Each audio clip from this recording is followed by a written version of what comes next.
டியூட்டோரியலுக்கு நல்வரவு.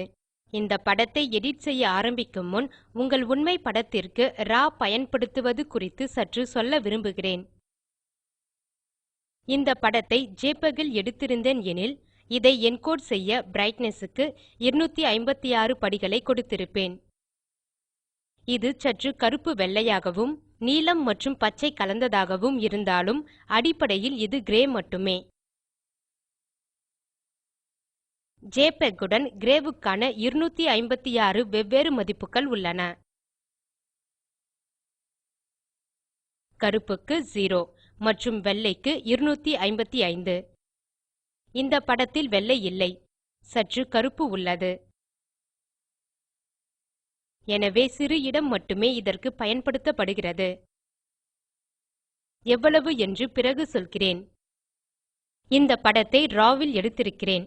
12 bit data format ல் ராவ் படங்களை என் கேமரா சேமிக்கிறது. இதுதான் மதிப்புகளை இட்ட பின் ராவ் கன்வெர்ட்டர் மூலம் வெளிவந்த படம். இங்கே கிரேவுக்கு 256 வெவ்வேறு மதிப்புகள் உள்ளன. இப்போது இந்த படத்தை எடிட் செய்ய ஆரம்பிக்கலாம். இந்த படம் முதல் படத்துடன் ஒப்பிடப்படுவதால் இதில் மேலும் தகவல்கள் சேமிக்கப்படுகின்றன. எனக்கு நினைவிருக்கிறது, இது முதல் படம். கன்வர்ஷனுக்கு பிறகு இதை நான் பெற்றேன். முதல் படத்தின் மூடை கொண்ட ஒரு படத்தில் முடிவை காட்டும் போஸ்ட் ப்ராசசிங் செய்வதற்கான நல்ல அடிப்படை இரண்டாவது படம் ஆகும். ஆனால் சுமாராக உள்ளது. இப்போது கிம்ப் ல் இரு படங்களை திறந்துள்ளேன். எனவே இரு படங்களை ஹிஸ்டோகிராம் ல் பார்க்கலாம். இமேஜ் டயலாக் ல் ஹிஸ்டோகிராம் மறைந்துள்ளது.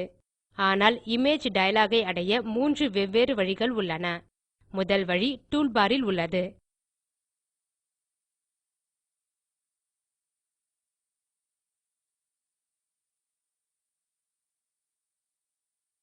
இரண்டாம் வழி இங்கே ஆக்செஸ் தே இமேஜ் மேனு ல் சொடுக்கி டயலாக்ஸ் ல் சொடுக்குவது. மூன்றாவது வழி படத்தின் மீது வெறுமனே வலது சொடுக்கி டயலாக் பின் ஹிஸ்டோகிராம். இங்கே முதல் படத்தின் ஹிஸ்டோகிராம் உள்ளது. இதை சற்று பெரிதாக்கவும். இங்கே படத்தில் வெவ்வேறு நிறங்களின் வெவ்வேறு பிக்சல்களின் பகிர்வை காணலாம். டிஜிட்டல் இமேஜ் என்பது எண்களின் மூலம் வரைவது போன்றது.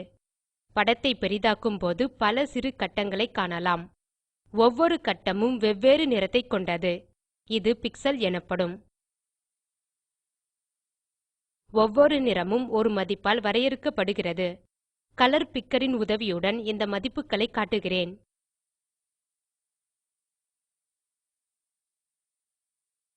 கலர் பிக்கரை பயன்படுத்தும் போது ரெட், கிரீன் மற்றும் ப்ளூ வின் மதிப்புகளை பெறுகிறேன்.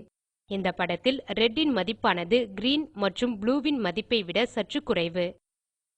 கிரீன் உம் ப்ளூ உம் கிட்டத்தட்ட ஒரே மதிப்பில் உள்ளன. எண்களால் வரைவது டிஜிட்டல் போட்டோகிராஃபி ஆகும். இந்த படத்தில் இங்கே 0 முதல் 255 வரை எண்கள் உள்ளன. இங்கே முழுதும் கருப்பான பகுதி உள்ளது. ஆனால் இது நல்ல படத்தை கொடுக்கும் என நான் நினைக்கவில்லை. படத்தின் உண்மை பகுதி இங்கே கிட்டத்தட்ட 80 ல் இருந்து ஆரம்பிக்கிறது என நினைக்கிறேன். படத்தின் பிரகாசமான பகுதி கிட்டத்தட்ட 200 ல் உள்ளது. எனவே 0 முதல் 256 வரை இடம் உள்ளது. ஆனால் நாம் பயன்படுத்துவது 120 மட்டுமே. அது நாம் பயன்படுத்தும் டேட்டாவின் பாதிக்கும் குறைவு. அதனால் இங்கே படத்தின் ஏராளமான தகவல்கள் இழக்கப்படுகின்றன. இரண்டாம் படத்தின் ஹிஸ்டோகிராம் ஐ காணலாம். நாம் இங்கு பார்ப்பது போல முதலாவதுடன் ஒப்பிட்டதால் இந்த ஹிஸ்டோகிராம்களில் அதிக டேட்டாக்கள் உள்ளன. ஆனால் கர்வின் அமைப்பு ஒரே மாதிரியானவை. இந்த இரு ஹிஸ்டோகிராம்களை ஒப்பிடுவோம். இரண்டாம் படத்தில் தகவல்கள் பரவியுள்ளது. எனவே இங்கே இரண்டாவது படத்தை முதலாவது போல கம்ப்ரஸ் செய்ய அந்த பிரச்சனையை நான் தீர்க்க வேண்டும். ஆனால் இது மேலும் பல தகவல்களை வைத்திருக்க வேண்டும். முதலாவது படத்தைப் போல இவ்வாறு மேலும் கான்ட்ராஸ்ட் ஐயும் வைத்திருக்க வேண்டும். இந்த படத்துடன் வேலை செய்ய ஆரம்பிப்பதற்கு முன் கடைசி டியூட்டோரியலை நான் பதிவு செய்த போது கண்டறிந்த கிம்ப் யூசர் இன்டர்ஃபேஸ் பற்றி நான் சற்று காட்ட விரும்புகிறேன். இமேஜ் விண்டோவில் tab ஐ அழுத்தும்போது இங்கே டூல்பாக்ஸ் மறைந்து படத்தை முடிந்தவரை பெரிதாக்க உதவுகிறது. என் தேவைக்கேற்ப டூல்பாக்ஸ் ஐ ஆன் மற்றும் ஆஃப் செய்யலாம்.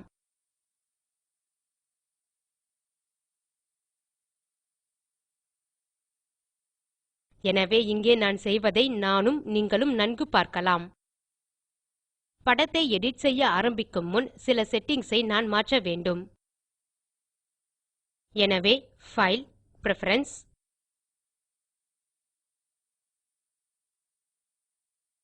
மற்றும் இங்கே விண்டோ மேனேஜ்மெண்ட் சென்று இங்கே டூல்பாக்ஸ் க்கு கீப் அபோவ்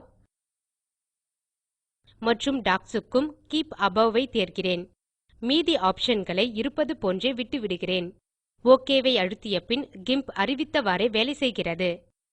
டூல்பாக்ஸ் ல் இருந்து டூல்ஸ் ஐ தேர்ந்தெடுக்க முடியும். தேர்ந்தெடுத்த டூல் ன் அனைத்து ஆப்ஷன் ஐயும் பெறலாம். படத்தின் மீது மீண்டும் சொடுக்கி tab ஐ பயன்படுத்தி டூல்பாக்ஸ் ஐ ஆன் மற்றும் ஆஃப் செய்யலாம். முதல் விஷயமாக படம் சரிமட்டமாக உள்ளதா என சோதிக்க வேண்டும். இந்த படத்தில் இங்கே மனிதன் உருவாக்கிய நம்பகமான அமைப்பு ஏதுமில்லை. எனவே படம் நேராக உள்ளதா என சோதிக்க கிரிட் மெத்தோட் ஐ நான் பயன்படுத்த முடியாது. நீரின் மேற்பரப்பு ஒரு நல்ல குறிப்பு ஆகும்.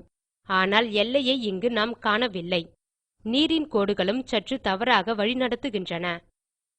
இங்கே இது எல்லை இல்லை. ஆனால் ஆற்றில் வளைவு உள்ளது. எனவே ரூலர் ஐ அமைக்கவும் எல்லையை சோதிக்கவும் எனக்கு உண்மை குறிப்பு இல்லை. என் கண்களை மட்டுமே நான் நம்ப வேண்டும். புகைப்படத்தில் ஏதேனும் செய்ய அது மோசமான வழி என்று நான் நினைக்கவில்லை. இப்போது நான் ரோட்டேட் டூல் ஐ தேர்ந்து கரெக்டிவ் பேக்வார்ட் க்கு பதில் நார்மல் பார்வார்ட் ஐ தேர்கிறேன். பிரிவ்யூ வில் இமேஜ் ஐ அமைக்கிறேன். கிரிட் அல்ல. சரி, படத்தில் சொடுக்கலாம்.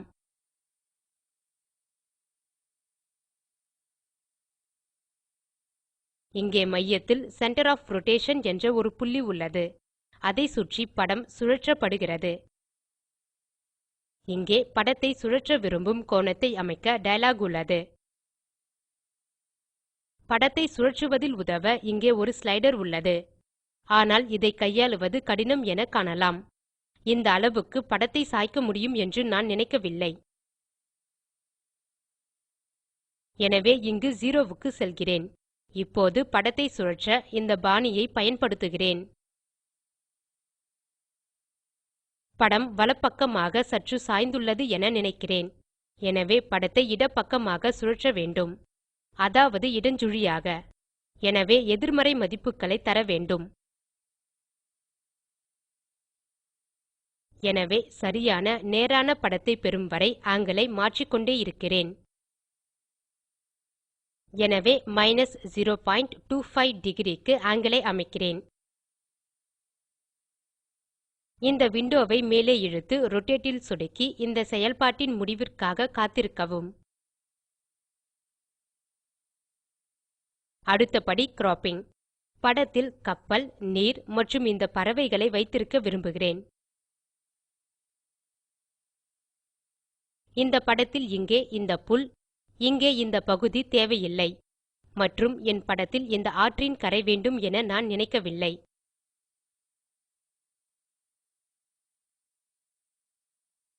படத்தின் இந்த பகுதியை கிராப் செய்வேன் என நினைக்கிறேன். ஏனெனில் பின்னர் படத்தின் மிக இருண்ட பகுதி எனக்கு வேண்டும். அதாவது பறவைகள் இங்கே, கப்பல் மற்றும் மரங்கள், கப்பலுக்கு பின் கரை, கடைசியாக நீர் மற்றும் வானம். படத்தின் இந்த பகுதி மிக இருண்டுள்ளது. முடிந்தவரை ஆற்றின் பகுதியை சேர்க்க விரும்புவதால் படத்தின் இந்த பகுதியை பெரிதாக்க விரும்புகிறேன். ஆனால் கரையின் பகுதி ஏதுமில்லை. எனவே ஹாட்கி Z ஐ அழுத்தி படத்தின் இந்த பகுதியை பெரிதாக்குகிறேன்.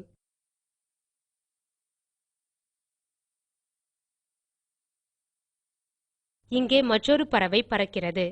எனவே இடப்பக்கம் சென்று ரூலர் ஐ கரைக்கு அருகில் இழுத்து இங்கே விடுகிறேன். Shift Ctrl E ஐ அழுத்துக. இது படத்திற்கு திரும்ப அழைத்துச் செல்லும். இப்போது கிராப் டூல் ஐ தேர்ந்து அதில் சில ஆப்ஷன்களை அமைக்கலாம்.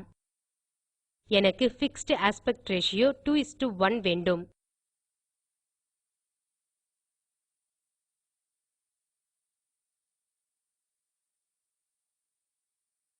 மேலும் உதவிக்கு பிரிவ்யூவில் ரூல் ஒஃப் திர்ட்ஸ் ஐ அமைக்கிறேன்.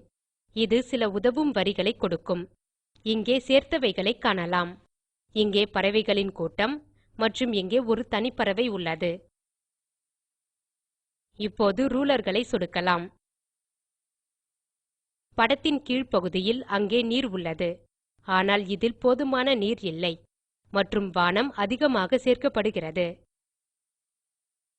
மேலே இங்கே இந்த தனிப்பறவையை விட்டுவிடலாம்.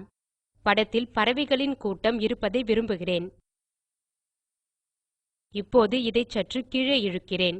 இது நன்றாக உள்ளது என நினைக்கிறேன். வேலையை சோதிக்க ரூல் ஒஃப் திர்ட்ஸ் ஐ தேர்கிறேன். என் கண் மிகவும் மோசமில்லை. ஏனெனில் படத்தை நீர், மரங்கள் மற்றும் வானம் என 3 வெவ்வேறு பகுதிகளாக பிரித்தேன். கப்பல் ஆர்வமுள்ளவைகளில் ஒன்று. பறவைகளின் கூட்டம் ஆர்வமுள்ளவைகளில் இரண்டாவது. இது படத்தின் 9 ஒரு பங்கு. நன்றாக உள்ளது. இது வேலை செய்யும் என நினைக்கிறேன். எனவே கிராப் செய்ய படத்தினுள் சொடுக்குகிறேன். படத்தை பெரிதாக்க Tab மற்றும் Shift Ctrl E ஐ அழுத்தவும். படத்தை கிராப் செய்வதுடன் நன்கு ஆரம்பித்துள்ளோம் என நினைக்கிறேன். இந்த படத்துடன் செய்ய மற்றவைகளை அடுத்த டுடோரியலில் காட்டுகிறேன். இதை முடிக்கும் முன் படத்தை சேமிக்க வேண்டும். இதை சற்று முன்னரே கண்டிப்பாக செய்திருக்க வேண்டும். படத்தை fog.xcf என சேமிக்கிறேன். XCF என்பது GIMPன் சொந்த பைல் பார்மேட் எக்ஸ்டென்ஷன். இது உதவிகரமான லேயர்ஸ் தகவல்கள், உண்டோ தகவல்கள் மற்றும் GIMPன் மேலும் பலவற்றை கொண்டுள்ளன. உங்களிடமிருந்து பின்னூட்டம் பெற விரும்புகிறேன். மேலும் தகவல்களுக்கு http://meetthegimp.org. உங்களுக்கு பிடித்தது, இன்னும் நன்றாக செய்திருக்கலாம் என தோன்றுவது ஆகியவற்றை info@meetthegimp.org மூலம் மின்னஞ்சல் செய்யவும். இந்த டுடோரியலை தமிழாக்கம் செய்து குரல் கொடுத்தது ஐஐடி பாம்பேவில் இருந்து பிரியா. நன்றி.